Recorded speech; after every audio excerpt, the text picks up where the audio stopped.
آگے بڑھیں گے۔ بیورو چیف ملک ندیم کی رپورٹ کے مطابق اعظم نذیر تارڑ اس خط میں جو میڈیا کو جاری کیا گیا تھا میں کہا گیا ہے کہ در حقیقت چیف جسٹس نے 1993 میں محمد نواز شریف بمقابلہ صدر پاکستان کے کیس میں اس وقت کے chief justice of supreme court justice Nasim Hasan Shah کی طرف سے اظہار افسوس کیا تھا۔ سپریم کورٹ کی آگے کی کارروائی کے بارے میں 1988 میں قومی اسمبلی کی بحالی کی بجائے عام انتخابات کیے گئے۔ بیورو چیف ملک ندیم کی رپورٹ کے مطابق پنجاب اسمبلی کے عام انتخابات کے معاملے میں پیر کو کچھ پیش رفت دیکھنے میں آئی جب ای سی پی کی طرف سے ایک نامزد ٹیم اور گورنر کی بلیغ الرحمان نے آج منگل کو ملاقات کرنے پر اتفاق کیا، جس کی روشنی میں انتخابات کی تاریخ طے کرنے کی کوشش میں مشاورت کی گئی۔ لاہور ہائی کورٹ کی ہدایت پر انتخابی نگران کی میٹنگ کی درخواست کے جواب میں گورنر نے کمیشن کے اہلکاروں کے ساتھ رات 12 بجے میٹنگ طے کی۔ دن کے اول حصے میں ای سی پی کی طرف سے جاری کردہ ایک ہینڈ آؤٹ میں کہا گیا کہ باڈی نے گورنر سے درخواست کی ہے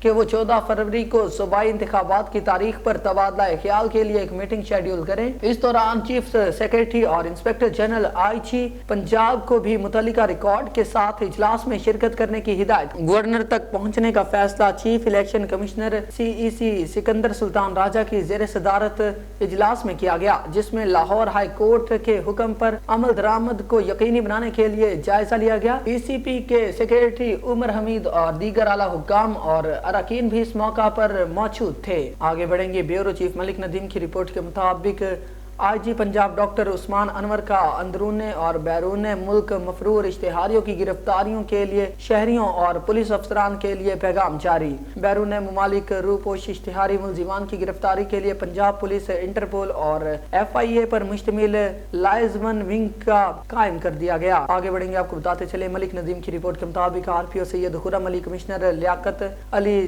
ٹا، C P O Syed Khalid Mehmood Hamdani اور ڈپٹی کمشنر حسن وقار چیمہ کا راولپنڈی کرکٹ اسٹیڈیم اور گردونواں کا دورہ۔ Chief traffic officer, S P security, S D P O New Town اور دیگر افسران بھی ہمراہ تھے۔ پولیس اور انتظامیہ کے سینئر افسران نے P S L cricket matches کے حوالے سے سیکیورٹی انتظامات کا جائزہ لیا۔ سی پی او سید خالد محمود ہمدانی نے آر پی او راولپنڈی کو سیکیورٹی اور ٹریفک انتظامات کے حوالے سے بریفنگ دی۔ کرکٹ ٹیمز، روٹس اور اسٹیڈیم کی سیکیورٹی کے لیے فول پروف سیکیورٹی کے انتظامات کیے جا رہے ہیں۔ شہریوں کو ٹریفک کی بہترین سہولیات کی فراہمی کے لیے مربوط ٹریفک پلان مرتب کیا جا رہا ہے۔ ضلعی انتظامیہ اور پولیس مل کر P S L cricket matches کے لیے بہترین سیکیورٹی اور دیگر انتظامات کو یقینی بنائیں گے۔ شائقین کرکٹ کی سہولت اور حفاظت کو پیش نظر رکھتے ہوئے تمام تر انتظامات کو یقینی بنایا جائے۔